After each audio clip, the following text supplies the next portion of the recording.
You're listening to Podcast PXN, a video game podcast, delivering a player experience news. Let's go.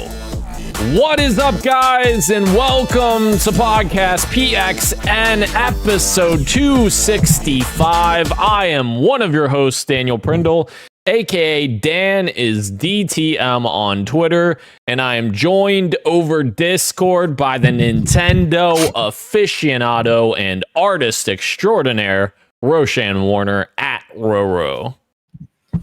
Hello, hello. Hello.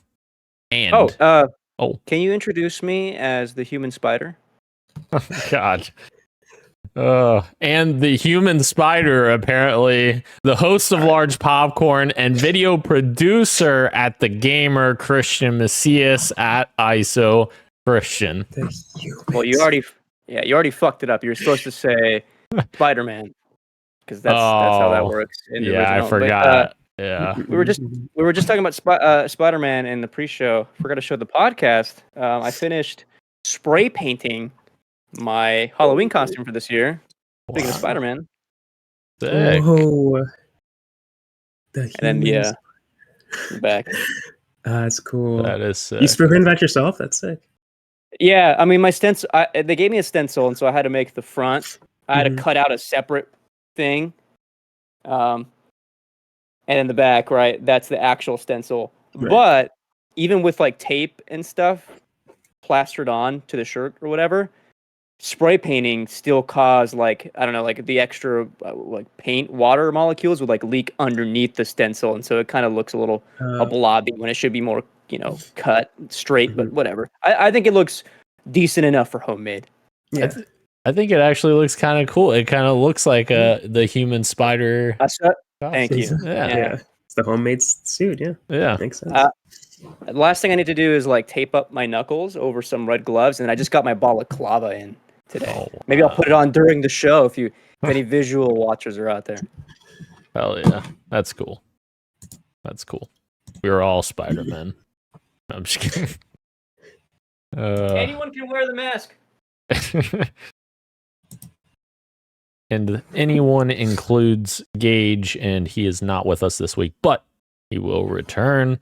And thank you to everyone watching us live and participating in the chat. Just as a reminder, we are live each and every Wednesday at 8 p.m. Eastern time on youtube.com/@podcastpxn and twitch.tv/podcastpxn as well.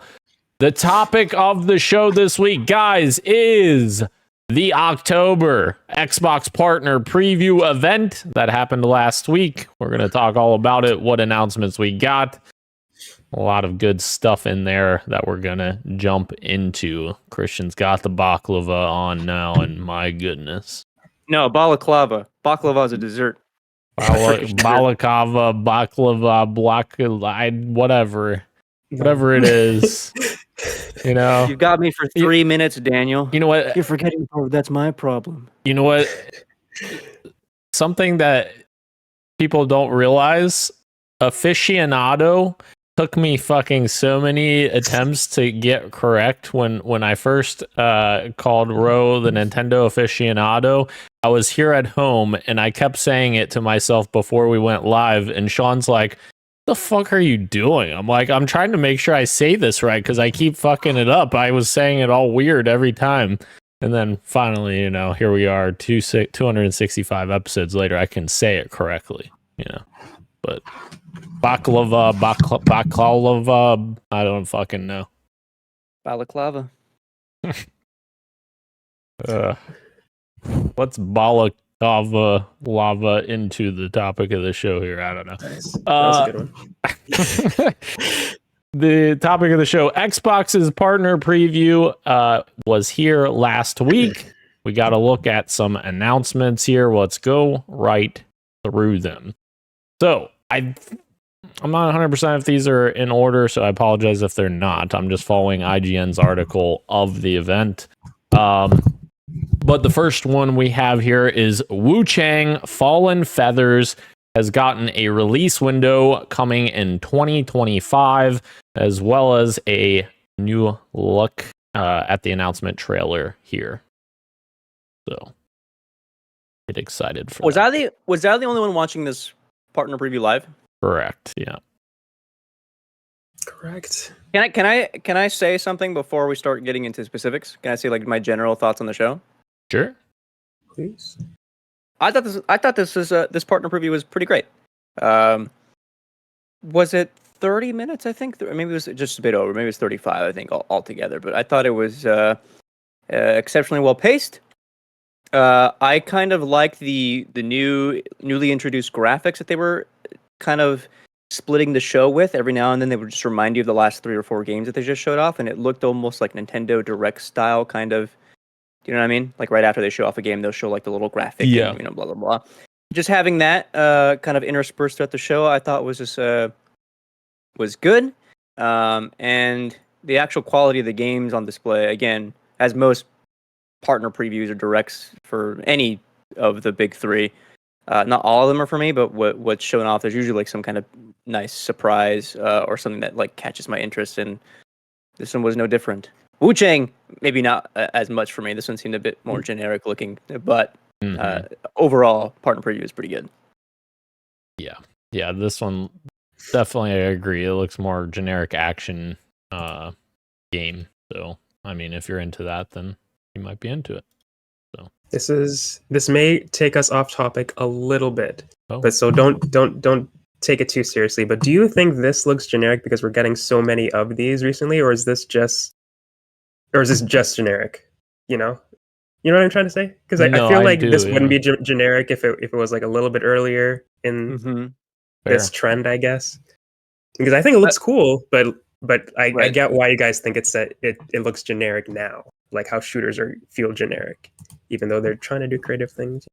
My inclination for why I think it looks a little bit generic is just that, one is that you're right, getting a lot of these, which by you saying that, my guess is you're like alluding to like action adventure Souls-like kind of games, character action kind of games. We're getting a lot of those, and specifically like a lot of them from China and Korea recently, where they kind of start to blend together a little bit. Yeah.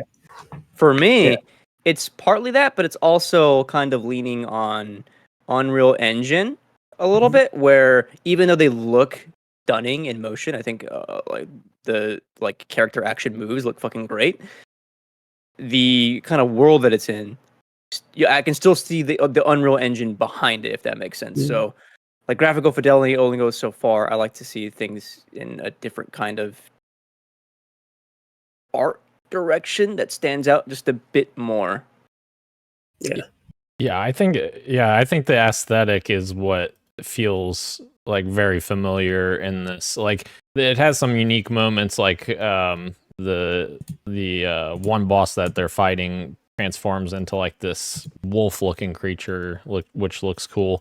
But like what Christian's saying for the art style, like the overall aesthetic, it reminds me much of like those samey action adventure-ish games. Like Lords of the Fallen is one that comes to mind when I'm looking at this, that I'm like, this looks very similar to that like aesthetic. If I can add though, people like to say that AA is dead. It's games like this that I think make me believe that AA is still around. Like this screams AA game. Yeah, for sure. All right. I almost did what Dan did earlier, which I almost said I'm not above 18 when trying to watch this trailer. Whoa. That was close. Yeah, I accidentally clicked it before when we were in the pre-show, and IGM was unhappy with me. Kirik says, "What are we robbing, Christian?" He's not robbing anything. He's Spider-Man. Because of that. That's fun. That's funny. Yeah. Or I don't know. Maybe if there's like a truck with a fallen PS5 Pro. All right.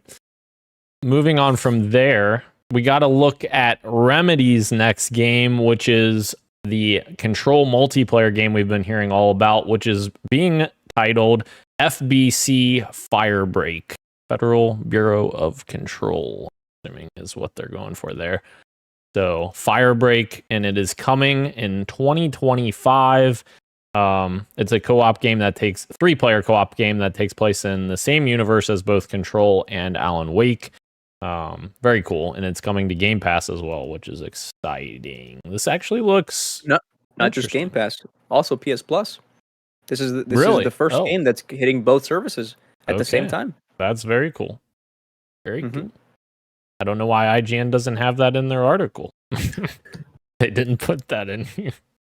They didn't even put. I guess maybe if they did this article live, they didn't put PlayStation.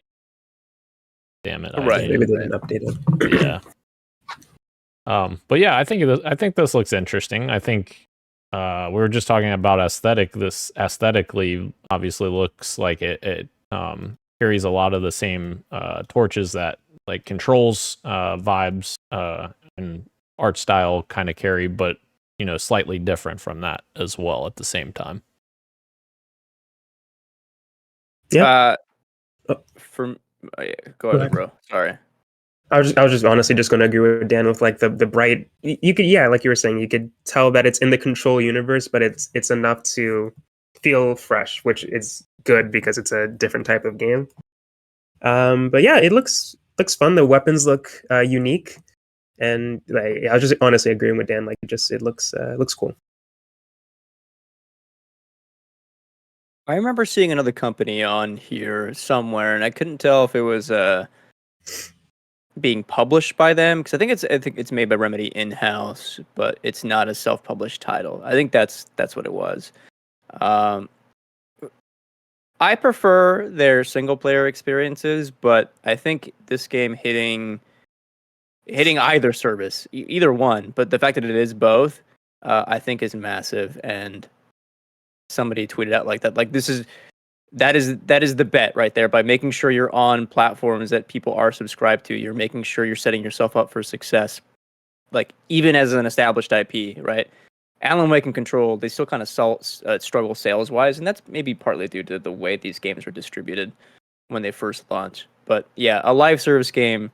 A tough market to get into, but making sure you're on 2 separate subscriptions, make sure that you get players on sticks, I guess is the way I'd put it. Setting yourself for success. More people playing it, which I think is good. Yeah. Is it crossplay by chance? Oh, or cross? That's a good question. Would it be crossplay or cross? Yeah, crossplay as well. Yeah, like, can people on PS Plus play with Game Pass people? I do not. Probably know. not. I do not know. I mean, question. A lot of developers have been doing that lately, though, so I wouldn't be surprised if it's crossplay. That could help with keeping things active, make those numbers bigger. That's true. Do we know that this is a live service game, by the way, or is it? I couldn't find anything that directly said that, but I was just curious because I felt like, maybe I'm wrong, but I felt like this kind of looked like a cool one-off for them. Like they're just going to do this, cool little co-op experience and then be done with it. But maybe I'm wrong. Maybe they do have plans for it to be live service and keep updating it and such. That's a great question. I actually don't know. Well, I don't know if anyone knows if it's live service or just the one-off multiplayer experience. It will remain a mystery. I would. I mean, the fact that it's on 2 different subscription services, I would lean towards it being a live service because they have to recoup costs in some capacity. Right. That's my guess. But you're right. Very interesting. Very interesting. We'll find out.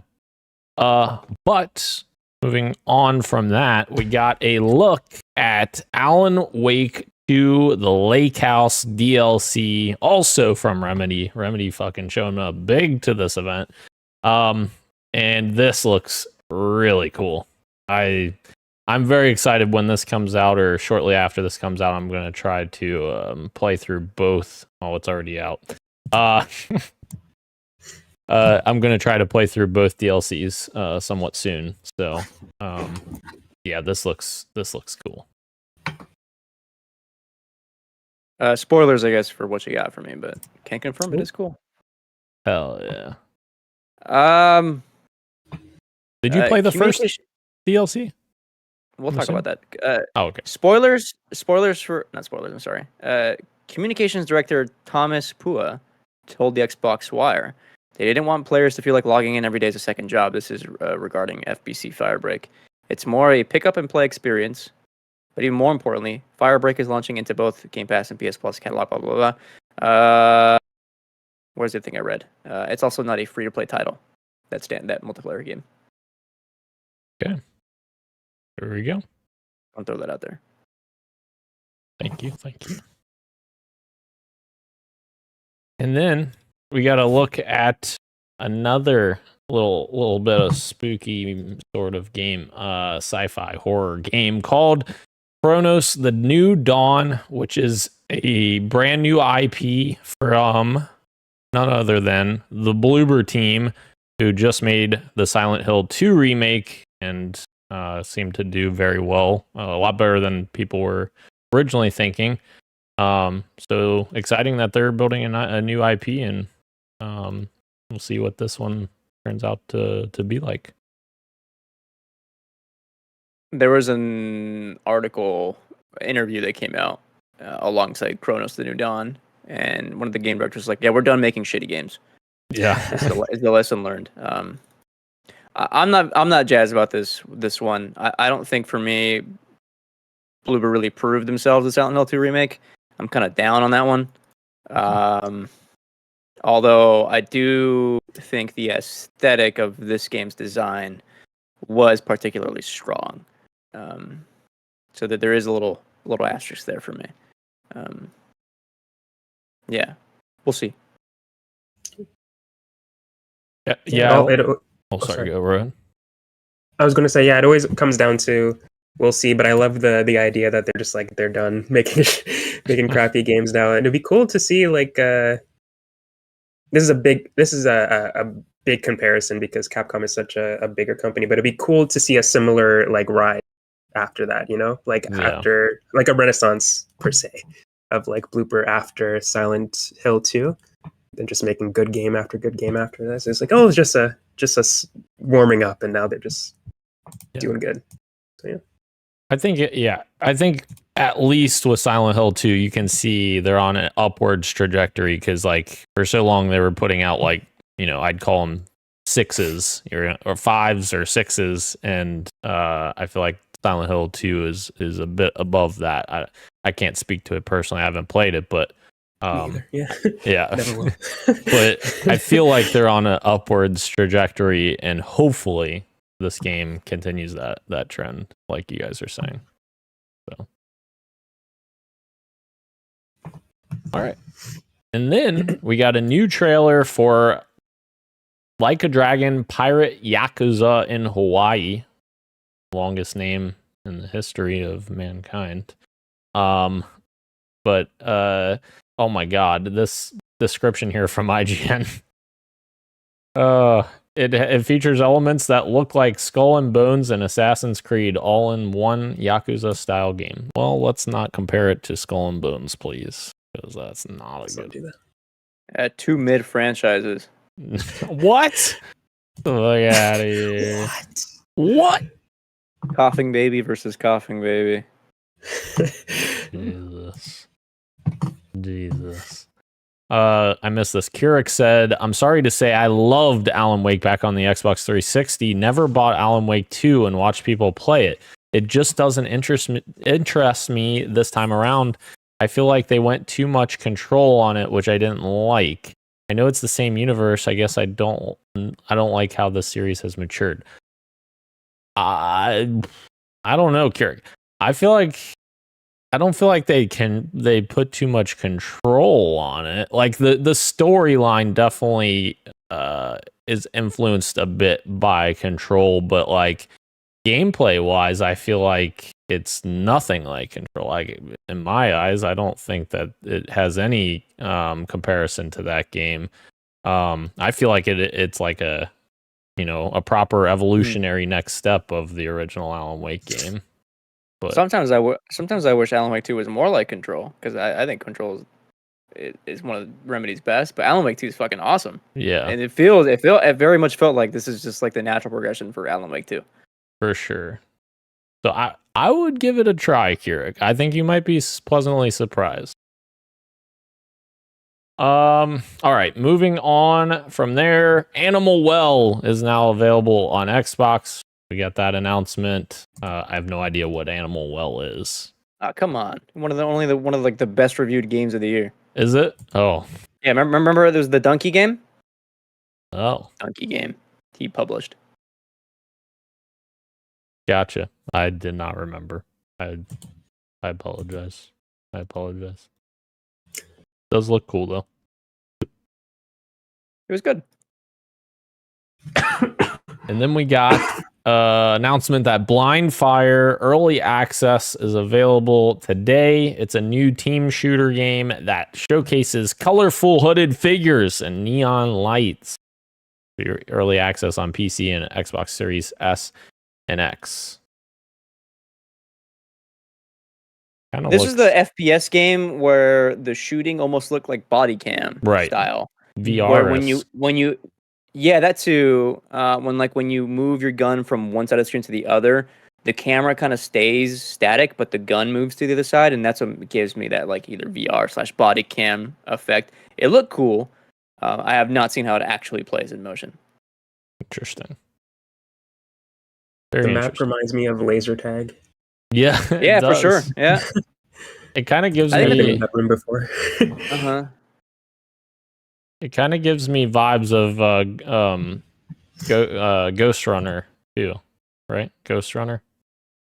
Is that the right? Like how the camera is stationed? Like the art style, it kind of. Oh yeah. Okay, like the characters. Yeah. Okay.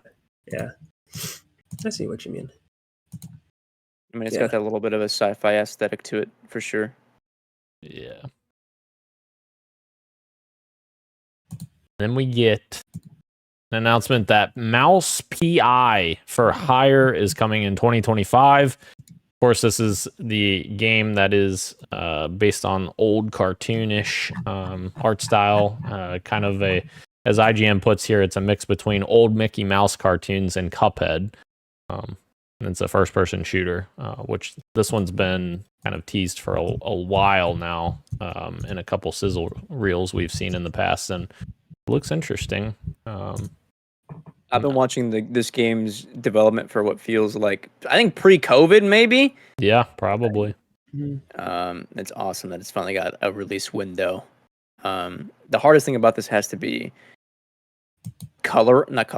drawing these like 2D figures, but in that 3D space. For sure. Definitely. Yeah, I was wondering if this was the same one that we have been seeing all this time, because it was a different name, wasn't it? I don't remember. It did have a different name, and then they had to change it, I think, because of legal reasons. Oh, that makes sense. Interesting. What was the original name? I think it was just Mouse. Yep, that's what it was. It was just Mouse. Wow. Okay. Yeah. Interesting. They added PI for Hire. That's all it took. It was like Microsoft adding Combat Evolved to the first Halo game. Oh, when did they add that? So it was really originally just Halo then. Correct. Microsoft Suits added Combat Evolved because they wanted to compete with the other shooters in the space. Is what they're. But that was post-launch? No, that was pre-launch. Oh, I see what you're saying. Okay, yeah. Yeah. I understand. Mm-hmm. Interesting. Yep. Although I guess now when you say Halo CE, you know exactly what everyone's talking about. Right. That's true. Then we get a look at The Legend of Babu, announced for 2025 as well. You play as both the young protagonist Sepher and his dog Babu. Babu. We love doggos in our games. Sweet Babu. Never say that again. Doggos? Please don't. You said it again. What did I just say?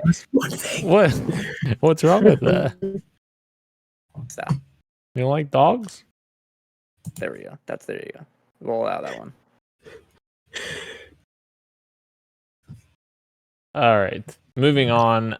Eden Zero is coming in 2025.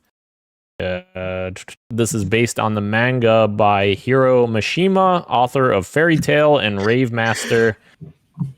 What happened? Nothing at all. I just love manga. That's all. Manga. Oh. Please continue.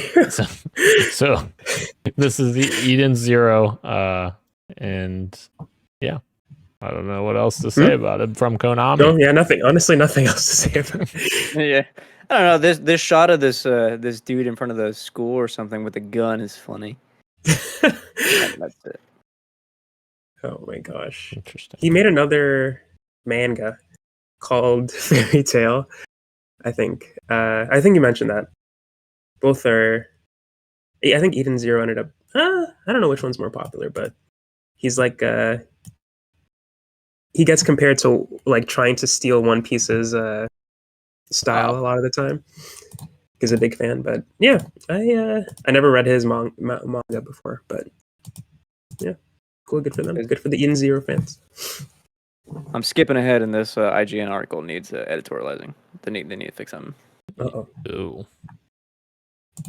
You need some work, IGN. Come on, IGN. Eternal Strands is coming in early 2025. Got a new trailer. This is an action game that heavily features nature elements. You fight with fire, ice, and a giant sword. Burn. Climb a massive enemy too. When was the last time you guys have seen a movie in a theater? Do you remember? Yeah. I know Row was like 2 weeks ago. I remember. Probably Deadpool, I think. Oh, okay. That might work, Daniel. Before Deadpool, did they play a trailer for a movie? God, is it called Red One? Yes. With The Rock and what's his Chris Evans, J.K. Simmons. Yeah. So, first of all, that movie looks like shit. It looks like a fake ass. It looks like a fake ass movie. I'm sorry, but sometime, excuse me. It looks a little bit generic. It is not my kind of movie. Is what I'm trying to say. Sometimes when I'm reading about games or in some of these like direct videos, I get the same kind of feeling where all the games start to kind of blend together and they're just kind of just noise to me. And it's the same way I feel when I'm watching a trailer like Red One, which is no shade at Eternal Strands, but it's just, again, one that is not for me. For sure. It gives me the same feeling that, I guess because the art style is the same or very similar, but the Ubisoft game that was compared to Breath of the Wild at the time. I forget the name of it. Forget as well. Ooh. But you guys know what I'm talking about. God, I don't remember what it's People called. like that game though. People did like that game. Game. About it. Yeah. Immortals Phoenix Rising. Yes, that's the one. Yeah, it came out and ended up being good, but when I saw that trailer, I was like, oh, it felt like how you feel. But yeah, it's a game for sure. Hopefully, it does the similar things to Immortals, and it ends up being good. But yeah, it just looks like generic, like we were talking about at the beginning. It looks like one of the games of all time. So Christian, you're in your sleepy period. Maybe this woke you up. We got an announcement for Mistfall Hunter coming for 2025. It is an upcoming Souls-like coming from Bellring Games. Looks like it features a lot of elements similar to Elden Ring. This is from IGN, not my words. What does that mean? I don't know. Elements similar to Elden Ring. What does it mean? I don't know. I am looking at this trailer though, and I'm like, okay, this visually it looks like kind of like Elden Ring and Bloodborne-esque, I guess. Yeah, you see gameplay and it's like, oh wow, this is nothing like From Software games. Right. Yeah, it's way too fast. I don't know. Man, we'll do anything for SEO, won't we? All right, and then we got an announcement of Wheel World announced for early 2025. This is the one I had issues with. Uh-oh. They didn't unveil it. Oh. This isn't a new game. Oh. We saw trailers of this last year. It was called Ghost Bike. They changed the name. Ah. Mm-hmm. Interesting. If you go to their Twitter profile, their thing says, "We changed the name of our game." That makes sense. Yeah, it's not called Wheel World. I prefer Ghost Bike. The art, Ghost Bike definitely sounds cooler. the art in this looks cool though. Yes, this was the game though. When I was watching live, I glanced over at the YouTube chat, and this was on Xbox's feed.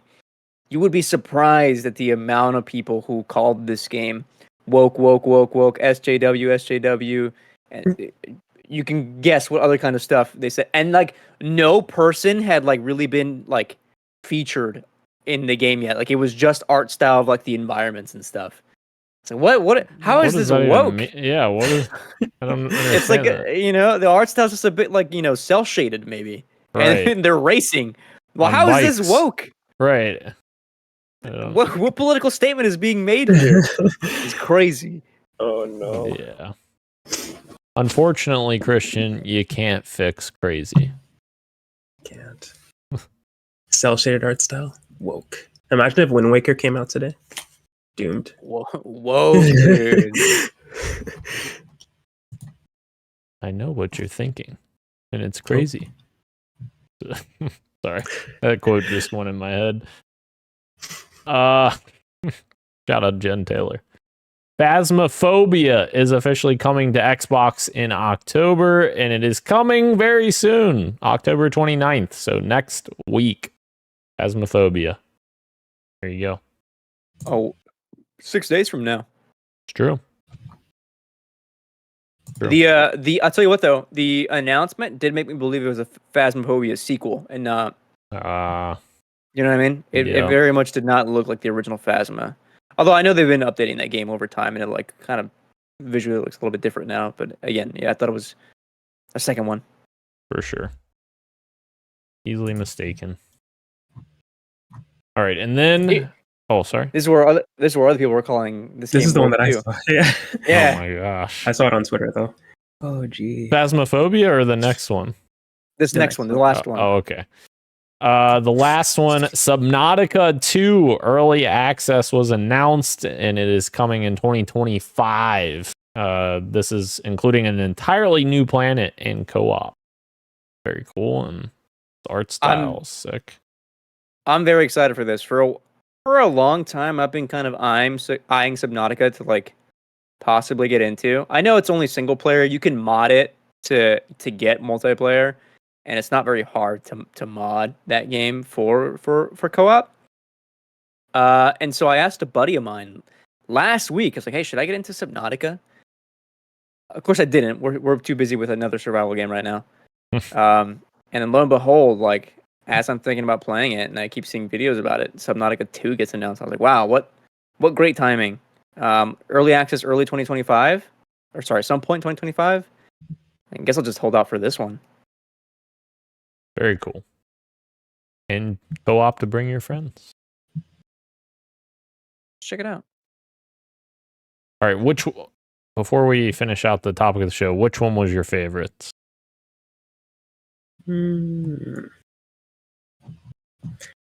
I'm thinking. I have to think. I have to think. I think there was a one earlier that I think I talked about the other.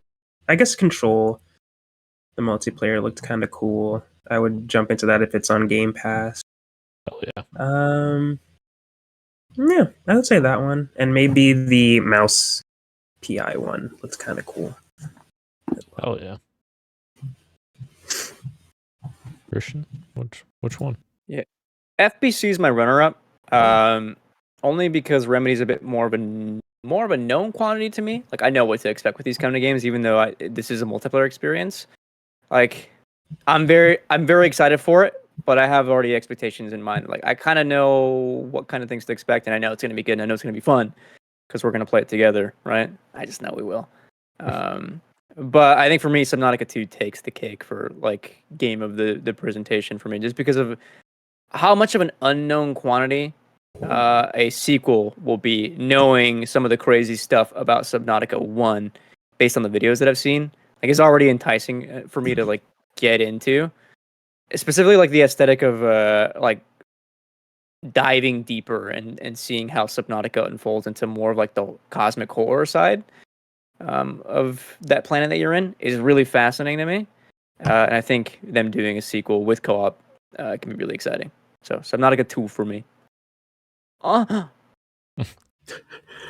Yeah, I'm with you as well, Christian, on my runner-up being Firebreak. I think that looks interesting, and I definitely want to give Remedy the benefit of the doubt because I like a lot of their games. And also, it should come as no surprise off of saying that my favorite from this was the Alan Wake 2 DLC, the Lake House. I think this looks amazing. Can't wait to dive into more Alan Wake 2. I love that game. I know, Christian, you do as well.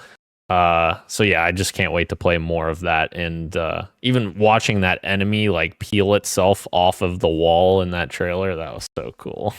I was just like, I need to play more of this.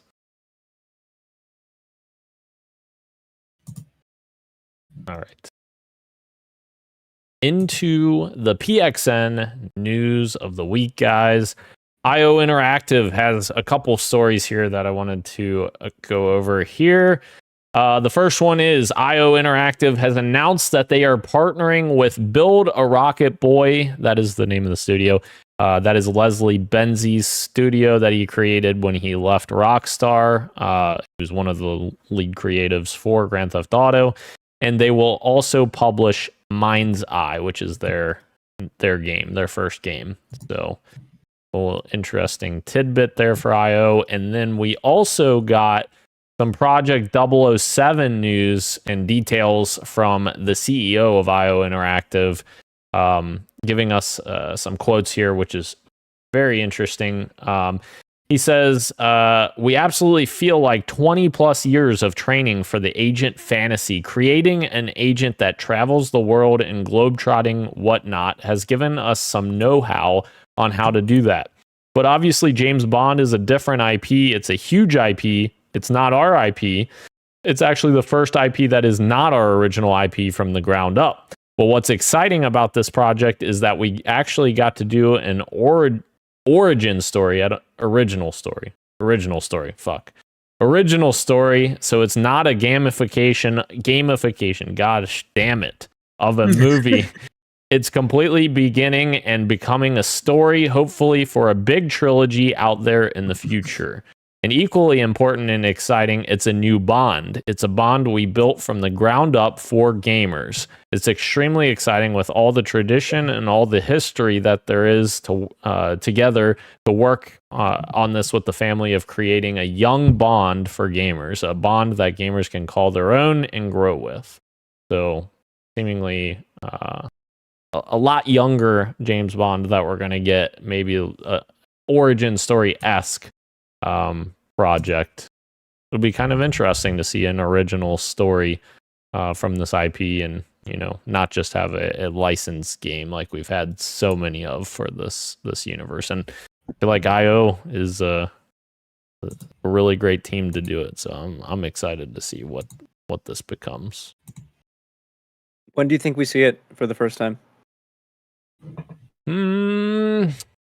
I would say, especially with them kind of talking about it here, I would say possibly next year we get a first trailer for this, because it's been a long time in development at this point. I'm trying to remember when they... Can I say something? Sure. Game Awards this year. That could be. First teaser. It could be. That would be cool. They teased it in 2020. So it's been 4 years. It's time. Yeah.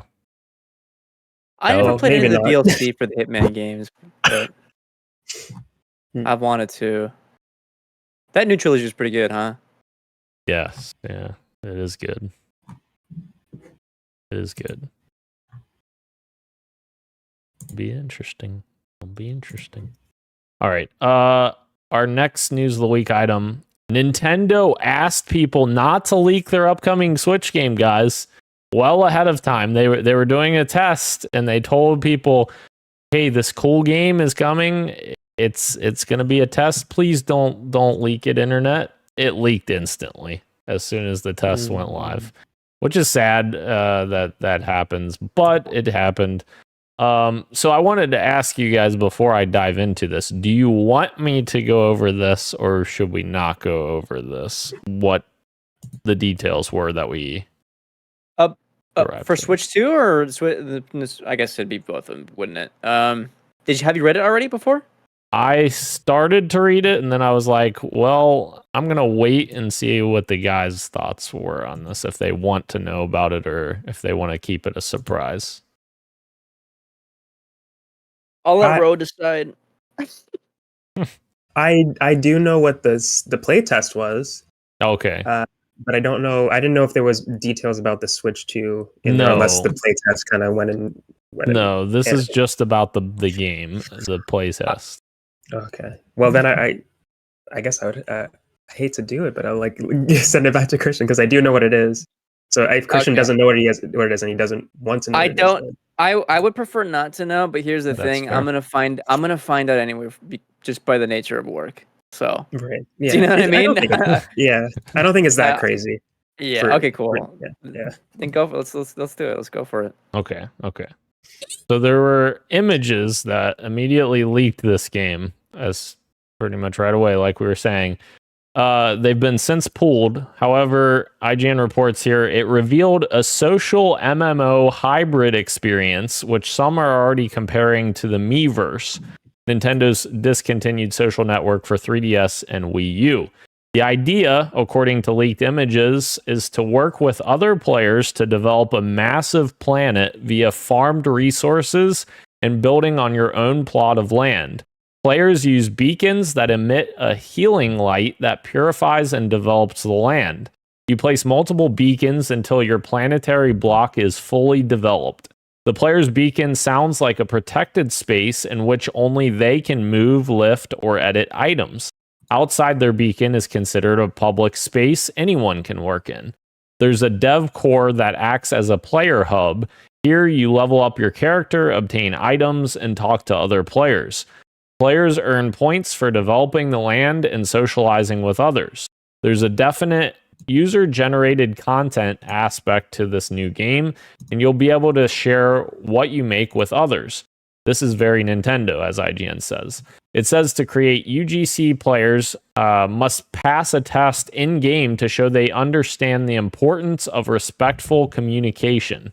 I'm sure that'll... Only then will players obtain a UGC license and be able to create UGC. There is, as you'd expect, a player report feature, which I imagine will come in handy for tackling all those certain things players will inevitably build. And finally, as Nintendo had signaled it recommends playing this new game in TV setup with a wired connection, given it's a server-based experience. I'm glad we went over this. I don't care. This kind of sounds like Animal Crossing, no? Or am I crazy? I mean, kind of, sort of, like in the way that you're like building stuff. Yeah. Yeah, I guess so. I saw a lot of people comparing it to Death Stranding with how you're like connecting the worlds and building connecting connections. Which I thought was cool, but I loved Miiverse. I wish this Nintendo Switch had something similar where you could like communicate with other Switch players. The closest thing that it has is like the Splatoon. I forget the name of the plazas, but the plaza in Splatoon. So I'd love something similar to that on the next Switch, and if this is it, then that's fine by me. Again, like Christian said, it's not blowing my mind right now, and maybe I haven't seen it in motion. And it's hard for me to understand what they're honestly saying in these blurbs without seeing it. So maybe when I do see it, it'll be a little bit cooler. But and I'm sure that will be the case because I feel once I see it in motion, it's like, oh, I want to be a part of this. I want to build this world. It could be fun. It sounds cute. Yeah. Yeah. Weirdly enough, my buddy texted me this week. He's like, "Hey, remember PlayStation Home?"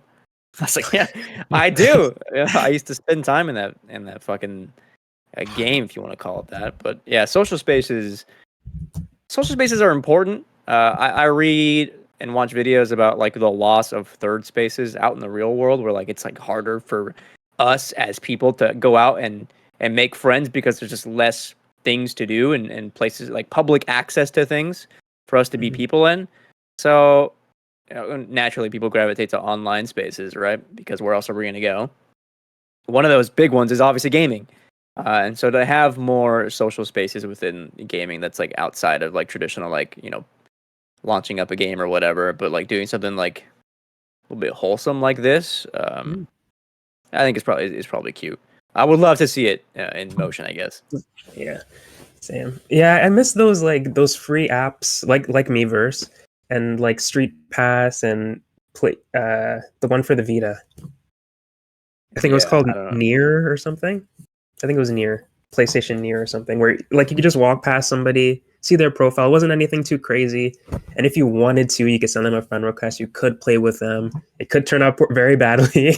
You could be a total asshole. But I just liked having that option there, like Christian was saying, like for people who don't go onto these sites to find people to play with, like that was always just already built into the system to find people to play with or who had similar interests in games that you liked.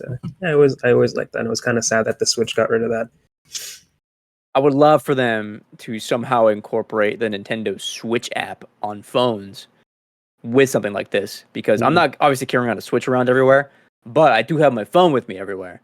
And if they can incorporate that into it, so when I go to the gym or something and I get some kind of boost or something, somehow me meeting other Switch users at the gym could influence this when I go back home, I think it'd be really neat as well. I just clicked on these the pics that you sent us, Ro, and I didn't realize this part. So apparently, in his follow-up thread underneath this thread that you sent, like the next one down, it says, "What? Oh, this is his what if." Okay, this isn't okay. It's a hypothetical. Yeah, it sounded cool. He says, "What if Nintendo's Switch Online playtest isn't a test for a real game at all, but is actually an elaborate social experience where a limited number of people end up working together to find something that unveils the Switch 2? That'd be cool. That would be cool. That would be cool. And people referencing PT, of course, revealing that it was a Silent Hill game that Kojima was working on. That would be cool. Moment. Oh my god. I don't know if I told you guys this. Maybe I have. I forgot. I tried playing PT when it first came out, and I was fucking mortified. It was legit one of the scariest things I'd ever played. To the point where like I had to put it down, and then I threw a like kickback or whatever that month. And my friends and we were playing Rocket League with like LAN style, whatever. We brought out 2 TVs into the living room, had 2 PlayStations. We're playing Rocket League, and then we decided to all like drink beer and play through the entirety of PT. And so my friend had to play like the rest of it for me. I was so scared. We were all like screaming watching him beat PT. It was awesome. Different era. I can handle it now. And you still have PT. You can play it right now. I do. The pictures that I found were from threads, and as you were saying earlier, I like the pictures got taken down pretty quickly, even the Twitter ones. I like to imagine that the reason that they're still up on threads is because it's threads and no one is over there, so they forgot about that site. Like, yeah, whoever sees it over there, it's fine. Yeah. Fuck it. We'll do it live. Yeah. All right. The last PXN news of the week item. Someone added here. I didn't even see this. Yeah, I can go over if you want. Sure. Early this week, after reported sales of The Prince of Persia: The Lost Crown being disappointing to Ubisoft. Ubisoft decided to disband the team that worked on the game. The game did not meet sales expectations despite selling 1 million copies, which I think is okay for a niche title like this. The big asterisk though is that the game was only available to buy on PC through the Ubisoft storefront and not on Steam, where the majority of players on PC get their games from. So a lot of the blame, people have been rightfully criticizing Ubisoft, being like was the distribution you guys chose and not the developer's fault, right? Because they made a good game. OpenCritic, Metacritic says otherwise, right? But apparently Ubisoft had made their mind up on the game just a few weeks after release. Developers of the game felt that it was the best project they'd ever worked on. I think, again, Metacritic scores probably reflect that. One of the reasons Ubisoft didn't greenlight a sequel was the concern of a second game cannibalizing sales of this one. Okay. And the dev team wanted to work on 2 expansions for the game, but it was turned down because it would require increased manpower. And I think there was another more news that the team was also pitching a sequel. Oh yeah, it's right there. Duh. But yeah, got denied. So that team is disbanded. But it's not the only one. Apparently, the Rayman team, the team working on Rayman, the one that worked on Rayman Origins a couple of years ago, that team also got disbanded. Which I think is kind of a shame, because that game was also pretty widely praised for being really good. Mm. The team worked on Rayman Origins, Rayman Legends. I never beat it, but I did quite enjoy a lot of half of that game. However, though, there is speculation that there's going to be some kind of Rayman remake, because Ubisoft Montpellier and Ubisoft Milan have recently started an exploration phase of the Rayman brand. A spokesman for Ubisoft told Kotaku in their email. The project is still in its early stages, and we'll share more details later. While the new Rayman might not be ready for some time, the upcoming project seems to be more than just an exploration at this point. So there seems to be some kind of remake or something or other in the works for Rayman. But again, 2 teams disbanded, despite them both doing really well critically. Yeah, that's sad about both of those teams being disbanded and closed, because, like you were saying, those games were great. Prince of Persia, I know it's in my backlog. I bought it. I don't blame you for that one though. I supported it. I also bought it. Yeah. You know what I mean? Right. I wanted to support a title like that. Yeah. I played maybe like 5 to 7 hours, somewhere around there. It's a longer game. Yeah. And I had to move on for something else because of work. But I mean, at least Daniel, we supported it. Sure. Yeah. And Rayman, the first Rayman game I even ever played was Rayman Origins, and I loved that game. I was so surprised, because I had no experience with the IP before, and I played it and I was like, wow, this is really fun. And then Legends came out and I played that as well because of Origins getting me into it. So yeah, that sucks that team was also disbanded. Hopefully a Rayman remake could kind of bring them back to those great experiences of Rayman, maybe. But yeah, sad nonetheless that these. If it is a remake, I wonder if it'll be a remake of the original Rayman, which is 3D, which I love those games. Interesting. But is that niche in an era like we are in now? Probably, yeah. I don't know. I feel like it would be, sadly. I would like a 3 too, but I feel like if they were to do a remake, they would do something similar to Origins, like a 2D thing. Because it's probably cheaper, no? To do something like that. Maybe it'll pay off more. I don't know how games work, honestly. but speaking of things how disbanded, there was a Ubisoft game, Child of Light, that I loved. Oh, yeah. I played that on the Vita, and I really wanted a sequel to that too, but I didn't expect it. But there's a base out there, man. The same base that wants a Gravity Rush 3. There's a Child of Light 2 base out there. Man, I really love that game. But it's always sad when it doesn't work out, quote unquote. every time someone brings up Child of Light, I always think of Child of Eden, which is a completely different game. That was a Kinect game back in the day. So it's funny. All right. Never mind. I'll do laundry after. Nope. You can do it. You can do it. I can't.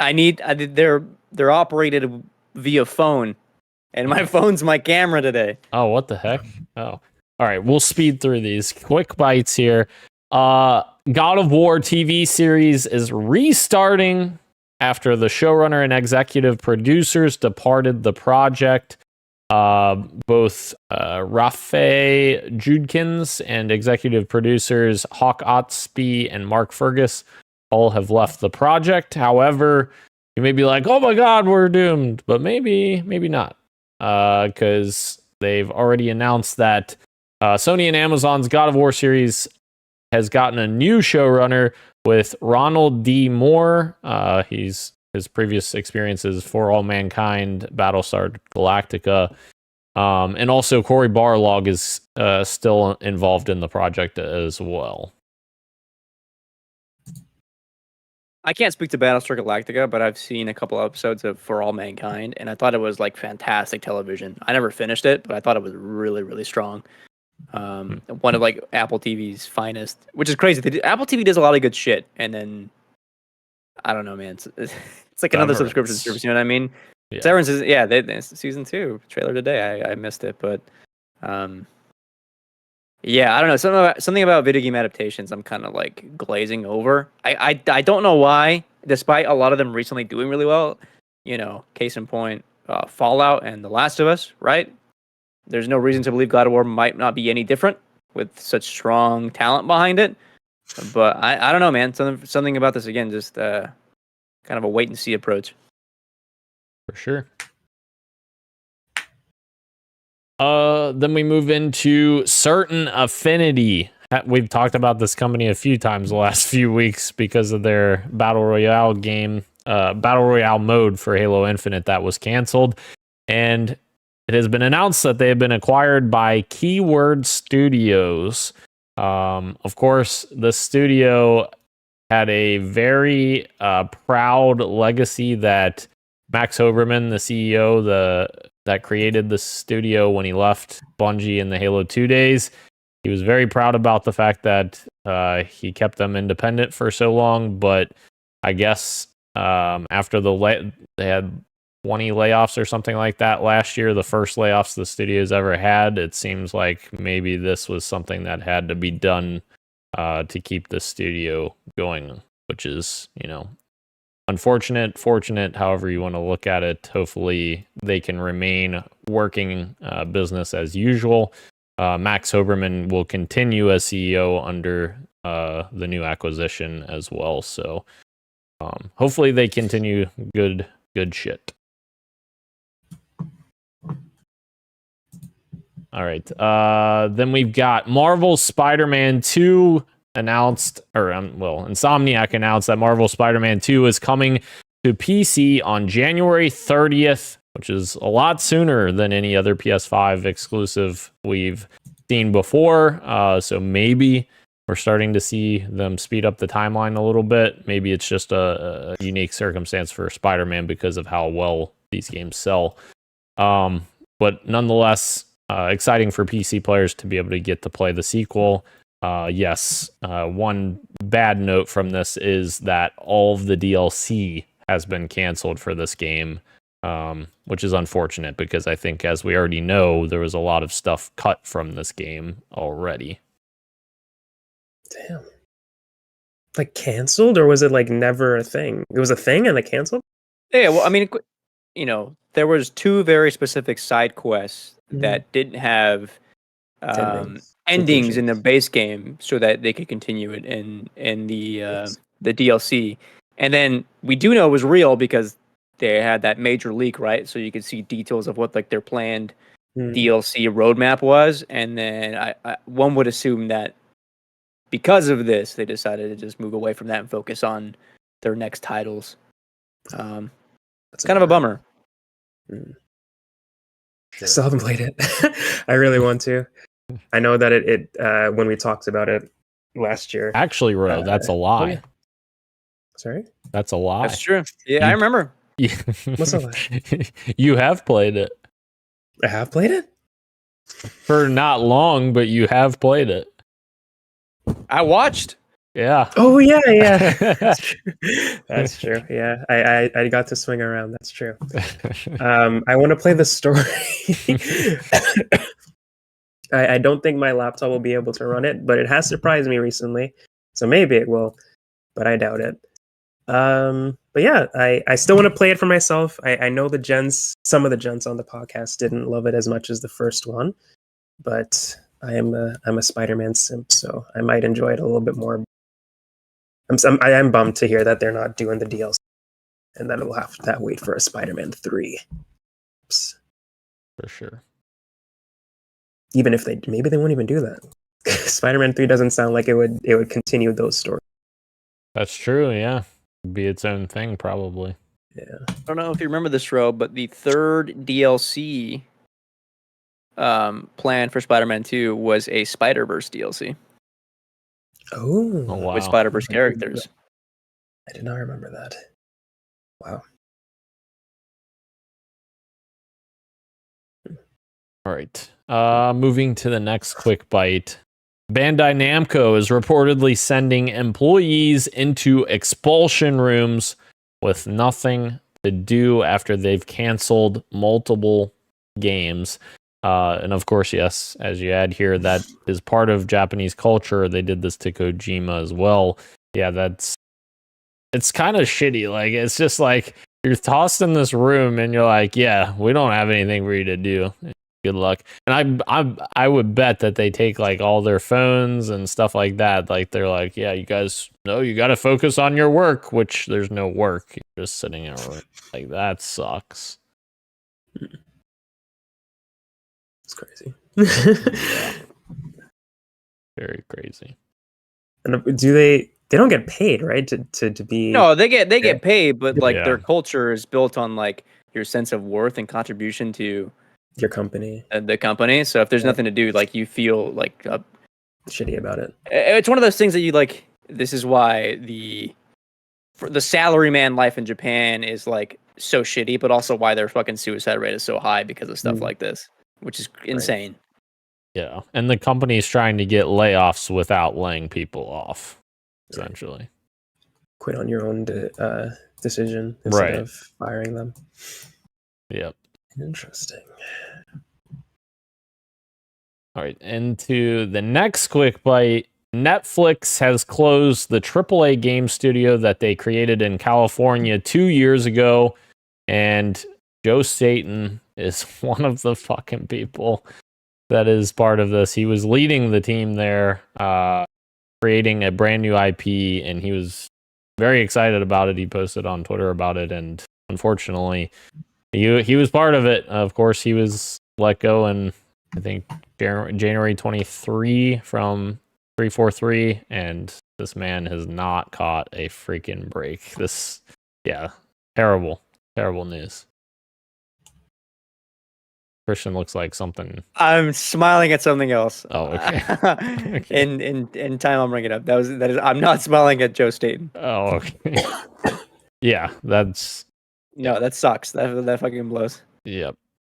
I've already seen a bunch of. You guys have no idea. I've already seen so many people with the Halo fucking community because Halo Studios had a creative director role posted for a while, and they closed the role like the week before this was announced, and people were like, Joe's coming back. Yeah, Joe.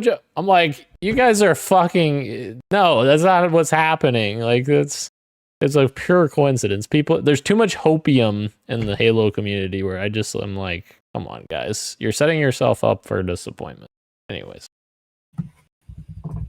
All right. Moving into the next quick bite. Not quite the last one because I see some stuff happening here. Smash. Oh, why did I say Smash? Sakurai is teasing yeah. Sakurai is teasing his next game, which is quite interesting. He's teasing this mystery new game on his YouTube channel that he is now closing down, I guess.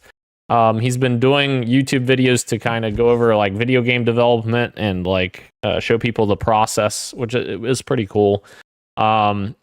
So essentially, what does he say? Production began in April of 2022, which makes it 2.5 years in the making. Sakurai added that assuming this video game is completed, it should be announced sooner or later, though he didn't say anything more specific. He said, I received a request to write a game proposal, which I finished at lightning speed. I'm sorry I can't share more about this project, but assuming we're able to get it made, it should be announced sooner or later. I just said the same thing twice. I don't know. You know what that sounds like? It sounds like Kirby Air Ride 2 in the works. God. Wow. I hope so. Can you imagine? Oh, I can. Wow. Sometimes when we're podcasting, in my Discord line, I see all like the servers that I'm in. I'll look at the Kirby Air Ride server. And I'll see people like in the Kirby Air Ride chat who are like currently like playing a game. Damn, I wish that were me.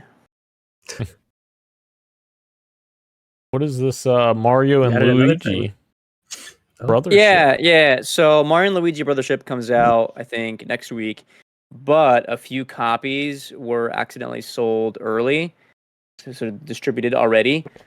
Which means the ROMs for the game were uploaded. So essentially, the game has leaked online, and there's already people who are playing Brothership.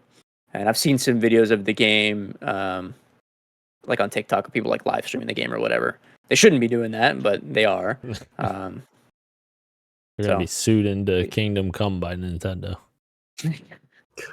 I'm terrified of Nintendo, dog. Yeah. But it's unfortunate for you guys that Brothership's going to be an absolutely atrocious game because we can't give Christian points. It looks good. It looks real good. Fantasy Critic is what I was smiling at. I saw something and it made me smile. I think Christian added this to the previous story. I don't know if my headphones are being weird, so I don't know. I might have missed it. But Sakurai not monetizing the channel at all, and he made that was crazy. Yeah, it cost him like 630 USD, 630,000 USD. Yeah. So 90 million yen, and most of the cost went to video editing and translation. So yeah, he like he said, he did it for the industry in hopes that he can foster some game devs in the future and make those lives a little bit easier, or that learning curve. That's really cool. What a badass, very dude. Cool. Yeah. And he filmed these all like 2 years ago. Yeah. Insane. Very cool. Very cool. All right. Christian, you mentioned fantasy draft. Let's dive into our fantasy draft check-in. And we don't have anything pickup wise. We might be full now. No, Rose still got one game. Still got one game to pick up. All right. So wait, did Gage not pick someone up? Gage has no more money. So Gage can't pick. Oh, maybe he got this a while ago and I forgot. Oh. What? Rift of the Necro Dancer. Yeah, I think he's had that for Did that get delayed? August 31st, you picked it up. No, there was a game we talked about last week that finally has scores. Oh. Yep. And the game you're referring to is A Quiet Place, The Road Ahead, the unquestionable game of the year. No, that game is sitting at a 67, which is actually higher than I thought it would be, to be fair. So -3 for Gage right now for A Quiet Place, The Road Ahead. And +3 for Roe. +3 for Roe. Yep. Yeah. I'm gonna lose it all because I can't drop Call of Duty, but yeah, I like it. I like it. Yep, and that should be out very soon because that game comes out on Friday. So we'll have that next week, I'm sure. And Veilguard. Yeah. Yes. That'll be Halloween. Embargo's up before the podcast. Hell yeah. Very cool. Let's see. There's more stuff, right? I'm pretty sure there's more. Silent Hill 2 remake, I think we already said 17 last week for Gage. Was Neva out last week? I think so. Okay. I don't know if the scores were in yet, though. Well, Maybe. You're sitting at 88 with 18 points for Neva, Ro. So That's huge. That's points. huge. Yeah. Absolutely huge points. ODST next week. Life is Strange. Double exposure. That's true. And there was already, I think, one review somehow posted. I was like, what the heck? Remember if the deluxe edition? Oh, that's right. Released with the first two chapters available. That's right.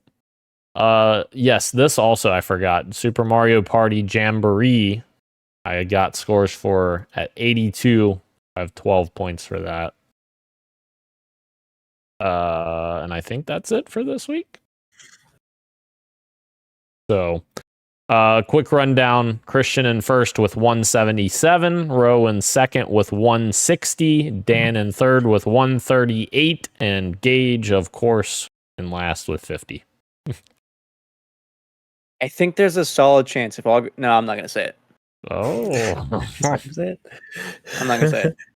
I'll say it for you then. If Light No Fire and Hollow Knight Silk Song just stealth release on December 31st, Christian's fucked. I am. Wouldn't that be so funny? That would be funny. That's my only prayer is that those two stealth release and then Ro gets fucked by Black Ops 6. That's my only chance at this point.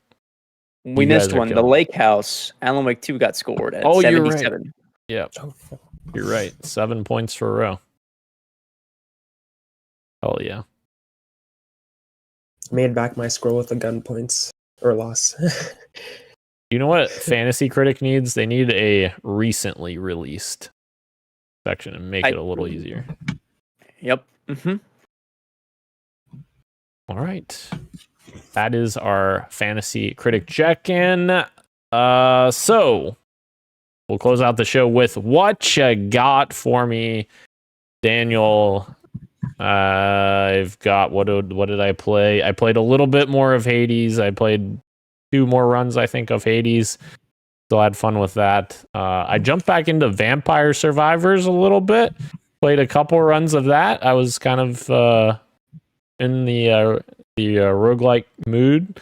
So I played a couple rounds of that as well. Had fun with that. And then, of course, still on my road to hero rank in Halo Infinite, which is getting close, boys. Getting close.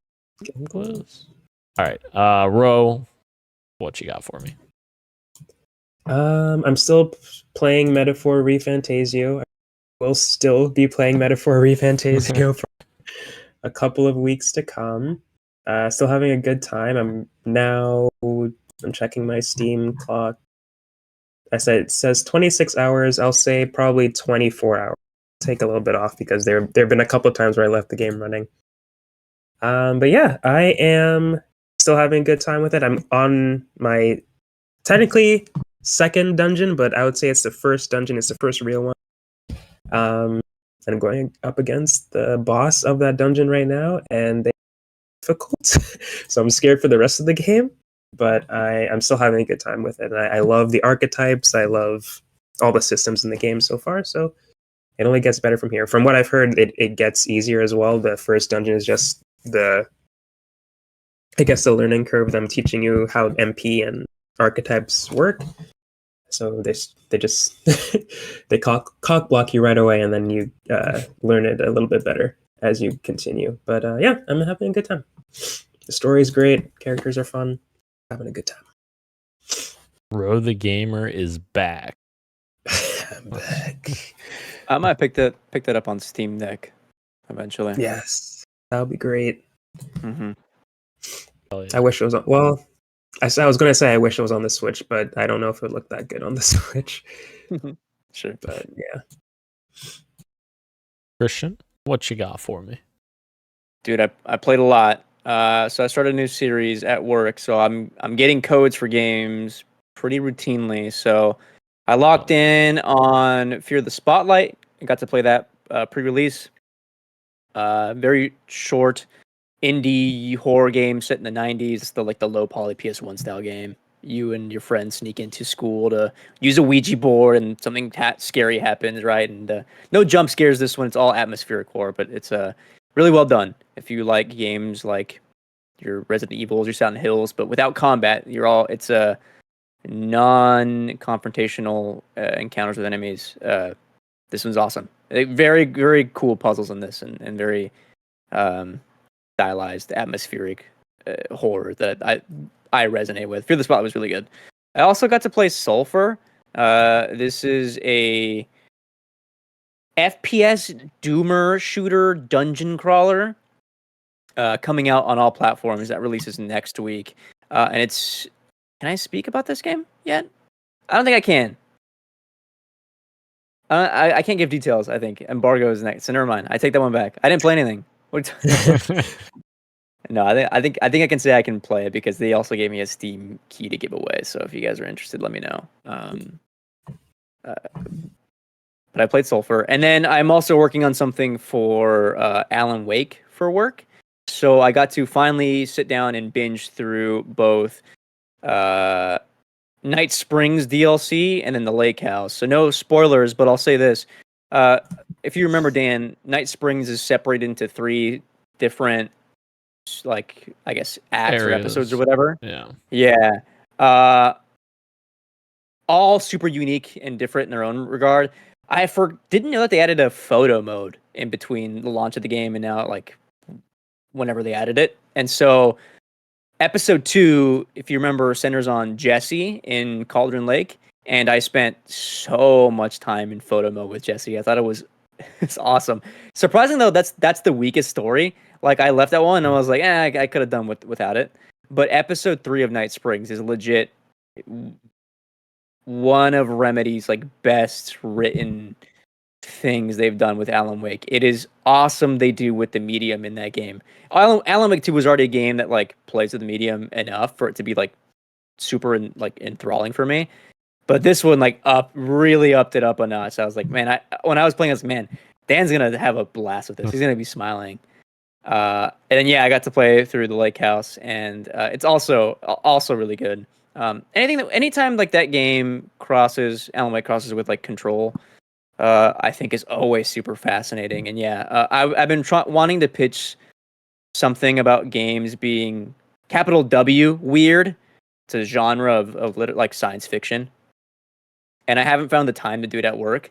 And I was like, this is the perfect fucking opportunity, because Alan Wake, the Lake House, is inspired by Annihilation, which is based on a book written by Jeff Vandermeer, who is one of the main critics of the new Weird. Him and his wife have a lot of criticism about it. They've written a lot about the genre. So Lake House is really good as well. Cool stuff in there. Good time gaming this week. Oh, and Dan and I also got to sit down and play through a little bit of Halo 4. Oh, that's right.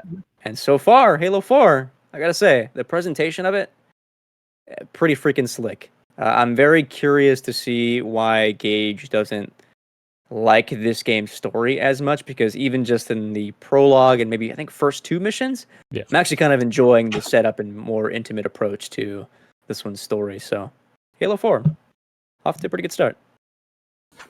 Hell yeah.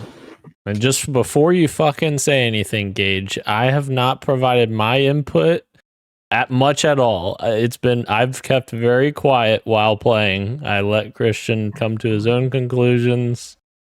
That's true. There were times that you said like, this is fucking beautiful, and then I would follow up and say, yeah, it's pretty beautiful. Yeah. But that's true. Yeah. Yeah, man. Some of the environments in that game, pretty stunning, huh? Yes, they are. Yeah. Xbox 360 game, huh? Those late like Xbox 360, PS3 games, something about them. Very good, very good. All right, guys. That's our show. I don't have anything else. So thank you again to everyone joining us live on YouTube and Twitch. as well as podcast services everywhere, including Apple Podcasts, YouTube Music, Spotify, and everywhere else you get your podcasts. Thank you, Ro. Thank you, Christian. Gage will return. I am Daniel, and this has been Podcast PXN, and we are out. Much love, and keep on gaming. See ya. Bye-bye.